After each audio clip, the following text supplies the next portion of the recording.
come to the first day of Holy Week, the Monday after Jesus is ridden into Jerusalem on a donkey. Right at the very outset, Jesus on Sunday and then again on Monday uses prophetic symbolic activities to set himself against the religious and the political authorities of the city. On Sunday, he's come in on a colt of a donkey as opposed to a charging stallion like Pilate had done earlier that week. He is showing that he is, as a king of peace, king of humility, a king of gentleness, as opposed to the Roman authorities who come charging in the middle of this Jewish holiday.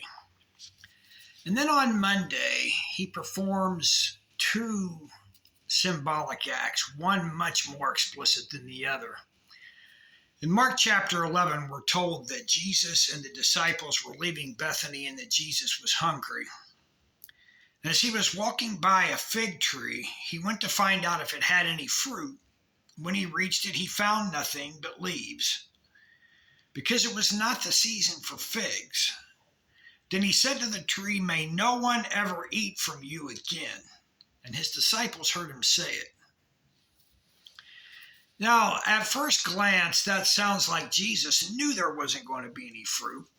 He went expecting fruit. When he didn't find any fruit, he got mad and cursed the fig tree. But in actual fact, there was more to the nature of figs in the Middle East. Figs actually start developing fruit as early as March and April, which was the time of the Passover when Jesus would have been there. They're immature. But unlike a lot of immature fruit from other plants, these are actually edible, and some people actually prefer them in that early stage. The Jews call them taksh, Taksh, and they are eaten by a lot of people who enjoy them. So when the leaves come, then the expectation is that the fruit is beginning to grow and it will ripen to full maturity by around June. So Jesus wasn't being unreasonable in expecting to see maybe some fruit. But there was in fact nothing, and so he cursed the fig tree. The disciples heard it. I'm sure nobody really took much note of it other than it was kind of interesting that he had made such an action. They went into Jerusalem to where the temple was. And the scripture tells us in Mark 11, verse 15, that Jesus, when they got there, entered the temple courts and began driving out those who were buying and selling. He overturned the tables of the money changers and the benches of those selling doves, and he would not allow anyone to carry merchandise to the temple courts. And as he taught them, he said, "Is it not written, 'My house will be called a house of prayer for all nations, but you have made it a den of robbers'?" It's interesting. The things that Jesus kind of stood against were actually the legitimate practices of the temple. The changing of the money for people who had arrived there from other places who needed the currency for purchasing of sacrifices or paying temple tax or the various things, the selling of doves, all those things were part of the temple process that Jesus had seen over and over again in his own lifetime, yet he had never really done anything about it. This time he begins to turn over things and he begins to kind of upend the whole system. A lot of us probably have been taught in our own lives that this is an angry, vindictive, righteous Jesus on behalf of a righteous God. And we use it to justify what we call righteous anger. Right now in my country, the United States, we're feeling this where there are a lot of religious groups who are trying to justify a lot of really angry approaches to various issues. And Jesus overturning tables and all that kind of fits into their scheme. But in reality, the issue was a little bit bigger than that, because everything he was overturning was in fact legitimate. And the key to the story, I think, is when he uses the phrase, "You have made this house a den of robbers." We actually have to go back to Jeremiah chapter 7 And it's kind of interesting. Something we don't really consider a lot about Jesus was that he was the last in the line of prophets. So on this day, he's not acting as the savior of the world so much as he's acting as a prophet of Israel. And he's almost recreating a scene from several hundred years earlier where Jeremiah stood outside of the same temple and began to speak to the people about the actions that were going on.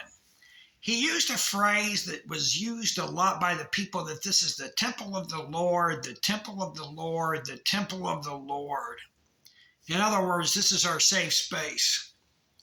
But Jeremiah in chapter 7 says, if you really change your ways and your actions and deal with each other justly, if you do not oppress the foreigner, the fatherless, or the widow, and do not shed innocent blood in this place, and if you do not follow other gods to your own harm, then I will let you live in this place if the land I gave your ancestors forever and ever.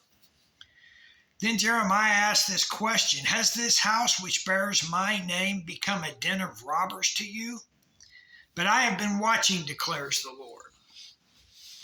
You see, den of robbers, if you think about the old American Westerns, the thieves usually had a cave or a safe house way out in the desert that was where they would go for security, safety, and rest after they had performed their acts. It wasn't where they performed their crimes, it was where they went for safety. And Jesus said, you have made this temple your den of robbers. You kind of feel like because you have this temple, you've got the beautiful structure. Herod had just added the court of the Gentiles. Because you've got this building, you think it's all okay no matter what you do, and I'm telling you it's not okay. You have become a den of robbers. And Jeremiah lists 4 different groups of people. There's an American philosopher named Nicholas Wolsterstorff, and he calls this the vulnerable quartet. You have widows, orphans, the poor, and refugees. And over and over throughout the prophets, God points out the fact that these people are being neglected. Justice is not being done in the way that God thinks justice should be done. So what he often says is, I reject your worship because of your lack of justice. You can come here, you can sing the songs, you can perform the acts, you can do all the rituals, but if you're not actually taking care of these people when you're outside of the temple, then you're not really performing the works that I would like to see you performing. But not even one time does he ever say, I reject your justice because of your lack of worship. It seems that justice comes first, and worship is kind of a byproduct. In a lot of places, because of the industry of worship music and the fact that we've consumerized a lot of these things, we tend to put worship on a pedestal. But Jesus is there in the temple saying, you're going through all the right things, you're doing all the rituals, but you're not fulfilling the call of God in this moment. And so what happens is not that he is rejecting the legitimate practices, but he's actually shutting down the entire temple. And Jesus says, this house, you've made it a den of robbers when it's supposed to be a place of prayer for all nations. Well, Mark goes on and says, the chief priests and the teachers of the law heard this and began looking for a way to kill him, for they feared him because the whole crowd was amazed at his teaching. And when evening came, Jesus and his disciples went out of the city. It's kind of a fascinating thing. Again, consider the perspective. Jesus has just basically trashed the joint. He's upended all their practices, all the things that they're supposed to do, yet the crowd was amazed at his teaching. There was something in it that rang true for the majority of the people there, and the religious authorities immediately recognized this, and their response was, we've got to take care of this guy. Something has to happen. So Jesus leaves town. He has brought the temple practice to a halt. Not in reality. I'm sure they fixed the benches, they put everything back and carried on. But symbolically, on that Monday of his final week, he shut down the temple practice. Mark frames the story. He starts with the fig tree. He takes us to the temple where Jesus performs this prophetic act, almost a small drama, much like Jeremiah had performed. And now he brings us back to the fig tree. And in Mark 11:20 and 21, it says, in the morning, as they went along, they saw the fig tree that was withered from its roots. And Peter remembered what Jesus had done, and he said, Rabbi, look, the fig tree you cursed has withered. What's happened? A tree that has lots of leaves but no fruit is cursed, and its life comes to a halt. It's not going to bear fruit again. And the temple that is supposed to be this place of prayer, this house of worship, this place where people are empowered to then go out and do the justice of God, Jesus said it has become a den of robbers. So these two acts, the fig tree and the temple, are actually one act, both telling us the same thing, that God is giving Israel a final call to be the people that he's called them to be and to serve justice to those around them. And the fig tree is kind of the final symbol of that. No fruit, its life kind of comes to an end. So on this Monday, we begin to get the scene set for the rest of the week. The tension's going to build, the drama is going to intensify, and there is going to become this head-to-head conflict between the representative of the living God and the religious authorities, who are kind of stuck in their own power structures, their place of authority. The high priest that serves in the temple is also the high priest that keeps the Romans happy. And it's a really interesting juxtaposition, and Jesus comes into this scene, and now they want to take his life. And I think that for us, we sometimes can get caught up in the process of just religious observance, whether it be Lent and Holy Week or Advent, or just showing up on Sunday, maybe showing up for a small group, doing our Bible study and prayer, whatever we might want to call that, throughout the week. And we start to come into a place of complacency. But in the midst of all that, God uses Jesus in this situation to say, I desire compassion. I desire that you have a heart of love for those who are outside of this place. I have a desire that you look to the widows, the orphans, the refugees, the poor, and you begin to see the needs that are all around you.